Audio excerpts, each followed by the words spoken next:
Hello दोस्तों, आपका स्वागत है हमारे यूट्यूब चैनल पर। तो दोस्तों, मैं आज आपको भारतीय संविधान के भाग 5 के बारे में बताने वाली हूँ। तो दोस्तों, मैं इसका दूसरा वाला पार्ट लेकर आई हूँ जिसमें उपराष्ट्रपति के बारे में वर्णन किया गया है। यानी कि दोस्तों, उपराष्ट्रपति के लिए कितने से कितने तक के अनुच्छेद हैं, तो इसके बारे में मैं यहाँ पे बताऊँगी। तो दोस्तों, जो पहली वाली मेरी वीडियो थी वो भाग 5 का पहला वाला पार्ट था, वो राष्ट्रपति के बारे में था। तो उसको मैं अपलोड कर चुकी हूँ। तो आप जा कर के नीचे मैं लिंक को दे दूँगी डिस्क्रिप्शन बॉक्स में, तो आप वहाँ से जा कर के देख लीजिएगा ताकि आपको दोस्तों यहाँ पे भी कठिनाई ना हो। सबसे पहले दोस्तों, भाग 5 का हम लोग राष्ट्रपति देख लेंगे तो अच्छे से हमें याद आ जाएगा, इसलिए मैं आपसे कह रही हूँ। और जो भाग 5 का ये दूसरा वाला पार्ट है, इसमें उपराष्ट्रपति के बारे में है। तो दोस्तों, उपराष्ट्रपति का पद जो है ये अमेरिका से लिया गया था। तो दोस्तों, ये जो हमारा है उपराष्ट्रपति का जो शब्द है, यानी कि दोस्तों इनके बारे में क्या क्या से नियम कानून होंगे, तो ये अमेरिका के ही संविधान से लिया गया था। तो इतना हमारा कन्फर्म हो गया, और ये हमसे बहुत बार एग्जाम में पूछ लेता है। अब दोस्तों, हम देखते हैं कि कौन से अनुच्छेद इनके बारे में है और किस चीज़ के बारे में किस अनुच्छेद में वर्णन किया गया है। तो देखिए दोस्तों, जो पहला वाला है अनुच्छेद 63, इसमें उपराष्ट्रपति के पद के बारे में वर्णन मिलता है। यानी कि दोस्तों, भारत का एक उपराष्ट्रपति होगा, ये चीज़ है ये अनुच्छेद 63 में। और जो अनुच्छेद 64 है, इसमें जो भारत के उपराष्ट्रपति होंगे ये राज्यसभा के सभापति रह चुके होंगे। लेकिन दोस्तों, इसमें एक कंडीशन ये आती है, अगर ये उपराष्ट्रपति के पद पर हैं, लेकिन अगर राष्ट्रपति किसी भी समय अपने कार्य को, यानी कि आकस्मिक स्थितियों में वो अपने पद पर नहीं है, तो उनका जो कार्यभार अगर उपराष्ट्रपति कर रहे हैं तो उस टाइम वो राज्यसभा के सभापति नहीं होंगे। तो ये चीज़ है। और जो अनुच्छेद 65 है, इसमें क्या है, इसमें उपराष्ट्रपति के कार्य के बारे में वर्णन मिलता है। यानी कि दोस्तों, जो उपराष्ट्रपति का तो मुख्यतः कोई कार्य नहीं होता है, लेकिन अगर राष्ट्रपति नहीं है तो उनका जो कार्यभार संभालते हैं, तो इसी सब चीज़ के बारे में है कि अनुच्छेद 65 में कि उनके कार्य के बारे में जो वर्णन है अनुच्छेद 65 में मिलता है। और दोस्तों, जो अगला हमारा है अनुच्छेद 66, तो इसमें क्या है, इसमें चुनाव यानी कि दोस्तों निर्वाचन के बारे में वर्णन मिलता है। और दोस्तों, उपराष्ट्रपति का जो चुनाव होता है ये अप्रत्यक्ष रूप से होता है, यानी कि दोस्तों गोपनीय तरीके से होता है, एकल संक्रमणी द्वारा होता है। और इसमें लोकसभा और राज्यसभा के सदस्य भाग लेते हैं। और दोस्तों, इसमें एक चीज़ ये होता है कि जैसे अनुमोदन प्रस्ताव जो होता है ये कितने लोगों के द्वारा लाया जाता है, तो ये 20 लोग कुल मिलाकर के, राज्यसभा और लोकसभा से मिलाकर के 20 लोग लेकर के आते हैं। और जो निर्वाचन मंडल के 20 लोग इनका नामांकन करते हैं। तो ये चीज़ होता है उपराष्ट्रपति के पद के लिए। और दोस्तों, इसमें जो जमानत राशि होती है, बहुत बार हमसे एग्जाम में पूछ लेता है कि उपराष्ट्रपति कितना जमानत राशि आरबीआई, मतलब वो आरबीआई में ही जमा करवाते हैं, रिजर्व बैंक ऑफ इंडिया में करवाते हैं, तो वो 15,000 होती है। वो जमानत राशि कितनी होती है, 15,000। तो ये चीज़ भी आपको याद रखना है। अब दोस्तों, अगला जो हमारा है अनुच्छेद 67, तो इसमें उपराष्ट्रपति के कार्यकाल के बारे में वर्णन मिलता है। इनका दोस्तों मुख्य जो कार्यकाल होता है ये 5 वर्ष का होता है, लेकिन अगर ये किसी कारणवश अपने पद से हटा दिए गए हैं या इन्होंने पद से इस्तीफा दे दिया है, तो इनका जो कार्यकाल पूर्ण होने से पहले ही किसी अन्य व्यक्ति को उपराष्ट्रपति चुन करके उपराष्ट्रपति के पद पर उसे बैठाया जाता है। तो ये चीज़ हमें अनुच्छेद 68 के अंतर्गत मिलता है। तो अनुच्छेद 68 के अंतर्गत रिक्त पद, यानी कि उनके रिक्त पद के बारे में वर्णन है कि उसको कैसे भरा जाएगा। तो इन सब चीज़ों का जो वर्णन है अनुच्छेद 68 के अंतर्गत मिलता है।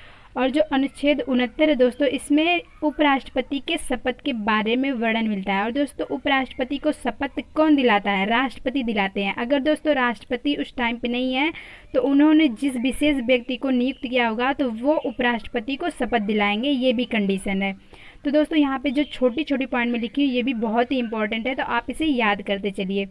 और दोस्तों, जो अनुच्छेद 70 है, इसमें क्या, अनुच्छेद 70 में मिलता है राष्ट्रपति के कर्तव्यों का निर्वहन आकस्मिक स्थितियों में उपराष्ट्रपति करता है। यानी कि दोस्तों, अगर राष्ट्रपति नहीं है, किसी अन्य देश के दौरे पर गया है, या फिर उसकी मृत्यु हो गई है आकस्मिक, या फिर उसने अपने पद से इस्तीफा दे दिया है या उसे हटा दिया गया है, तो उस टाइम जो कार्य होगा, उसका जो भी कार्य होगा, उसके कर्तव्य जो होंगे वो उपराष्ट्रपति ही निभाता है। अगला जो हमारा है अनुच्छेद 71, अनुच्छेद 71 में क्या है, अनुच्छेद 71 में है राष्ट्रपति और उपराष्ट्रपति का निर्वाचन। यानी कि दोस्तों, इनके विषय में जो राष्ट्रपति और उपराष्ट्रपति के निर्वाचन के बारे में जो विषय है, उसके बारे में जो वर्णन है, ये अनुच्छेद 71 के अंतर्गत हमें देखने को मिलता है। अब अगला जो है हमारा अनुच्छेद 72 दोस्तों, इसको मैं पिछले वाली वीडियो में ही बता चुकी हूँ। तो इसमें क्षमादान की जो शक्ति होती है दोस्तों, ये राष्ट्रपति को जो क्षमादान की शक्ति प्राप्त होती है अनुच्छेद 72 के अंतर्गत आती है। यानी कि दोस्तों इसका मतलब ये है, अगर न्यायालय या उच्चतम न्यायालय ने किसी भी व्यक्ति को अपराधी घोषित कर दिया है या उसे आजीवन कारावास कर दिया है या फिर उसको मृत्युदंड दे दिया है, तो अगर वो अपनी क्षमा याचिका को लेकर के राष्ट्रपति के सामने जाता है तो राष्ट्रपति उसे माफ़ भी कर सकता है या फिर उसकी जो सज़ा है उसको आधा कर सकता है या फिर उसको पूरा ख़त्म कर सकता है। तो ये चीज़ जो है अनुच्छेद 72 के अंतर्गत आता है।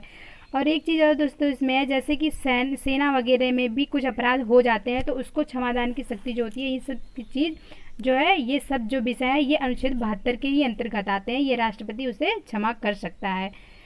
और जो अगला हमारा है दोस्तों अनुच्छेद 73, इसमें क्या है, इसमें देखिए संघ की कार्यपालिका शक्ति का विस्तार है। यानी कि दोस्तों जो केंद्र सरकार होती है उसकी जो कार्यपालिका शक्ति है उसका जो विस्तार होता है ये अनुच्छेद 73 के अंतर्गत आता है। दोस्तों हम इसको समझ लेते हैं बारी बारी से, ये थोड़ा डिफिकल्ट लगता है।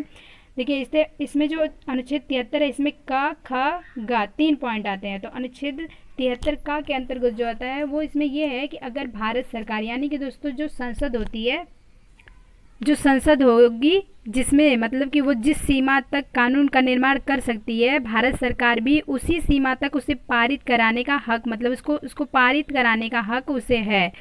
तो ये चीज़ है, उसे वो फॉलो करवा सकती है पूरे राज्य में या पूरे देश में जहाँ भी उसे करवाना होता है। और दोस्तों इसमें जो 73 का खा वाला है, इसमें क्या है, किसी संधि या करार के आधार पर अपने अधिकार का भी प्रयोग केंद्र सरकार कर सकती है, यानी कि संघ कर सकती है। तो इसीलिए इसे कहा गया है कि संघ की कार्यपालिका शक्ति का विस्तार।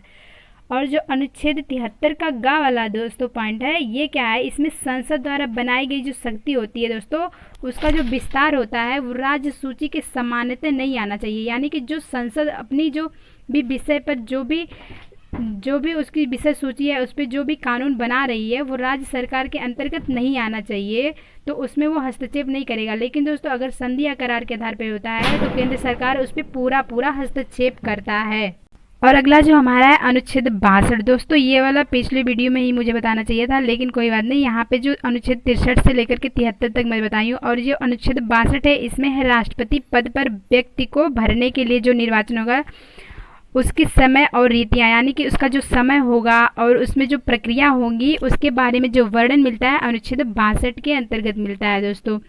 तो ये वाली वीडियो यहीं पर समाप्त होती है। मिलूंगी मैं आपसे नेक्स्ट वीडियो पार्ट का तीसरा वाला ही लेकर के, यानी कि दोस्तों संविधान के ये भाग 5 चल रहा है, इसका पार्ट 3 यानी कि इसका वाला ही भाग 3 लेकर के मैं आऊँगी नेक्स्ट वीडियो में। तो दोस्तों धन्यवाद, मिलेंगे नेक्स्ट वीडियो में, बाय बाय। तब तक के लिए आप पढ़ते रहिए, मस्त रहिए और मेरे वीडियो को लाइक शेयर और सब्सक्राइब जरूर करिए।